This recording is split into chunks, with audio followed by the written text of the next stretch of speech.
Est-ce que comme moi aujourd'hui, vous avez cette impression que les outils en parentalité positive ne fonctionnent pas?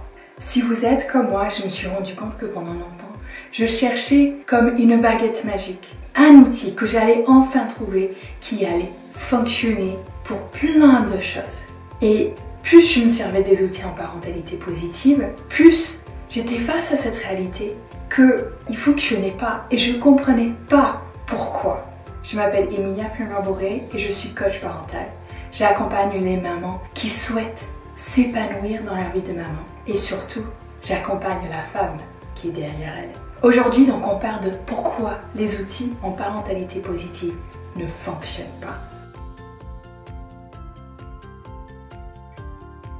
Avant d'aller plus loin dans les astuces et conseils que j'ai préparés pour vous aujourd'hui, je vous invite à mettre un petit pouce, un petit like et à vous abonner à cette chaîne. Assurez-vous de ne plus jamais louper aucune astuce pour vous permettre d'aller au plus proche de la parentalité qui est juste pour vous. Aujourd'hui, j'ai préparé pour vous 3 astuces pour vous permettre de comprendre pourquoi les outils en parentalité positive ne marchent pas pour vous et comment faire pour qu'ils commencent à fonctionner. La première astuce que j'ai à vous proposer, c'est d'évaluer le contexte quand vous vous servez d'un outil. Souvent, en fait, on ne sait pas un outil assez longtemps, dans assez de situations. Donc, on le sait 1 fois, 2 fois, peut-être 3 fois. Et on se dit, mais décidément, il ne fonctionne pas. Ou en tout cas, il ne fonctionne pas comme je souhaiterais qu'il puisse fonctionner. Et donc, je jette l'outil à la poubelle. C'est pas grave. C'est juste que ça nous met encore et encore face à ce constat que les outils ne fonctionnent pas. Alors qu'on a besoin en fait de regarder, ok, là j'ai essayé l'outil avec tel enfant, dans telle situation. Qu'est-ce qui a fonctionné, qu'est-ce qui n'a pas fonctionné? Et du coup de venir me rendre compte de dans quelle situation ça fonctionne pour pouvoir reproduire cette même situation par la suite.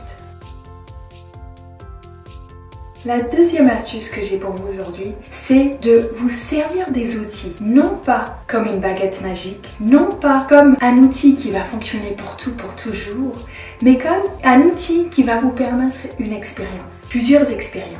Parce que vous allez les tester dans plusieurs situations. Et en fait, de vous servir de l'outil comme quelque chose qui va vous permettre d'expérimenter quelque chose de nouveau, une nouvelle manière de faire, qui va vous permettre de vous ouvrir votre esprit sur cette nouvelle expérience. Et ainsi, de vous servir de l'outil, non pas comme la solution, mais comme une solution parmi d'autres qui vous permet à chaque fois de vous rapprocher de ce sentiment à l'intérieur de vous, de qui est cette maman que vous voulez être. Quelle est la parentalité juste pour vous? Quelle est la manière de faire qui est juste pour votre enfant?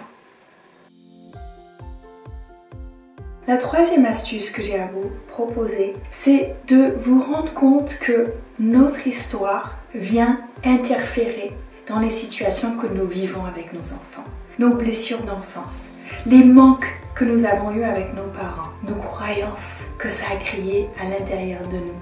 Ça nous fait avoir des lunettes qui viennent colorier tout notre monde. Ça nous amène une manière de voir ce qui se passe autour de nous. Et le problème, c'est que ces blessures, ces manques, ces croyances, c'est comme des interférences qui viennent faire que notre radio interne a du mal à trouver le bon signal.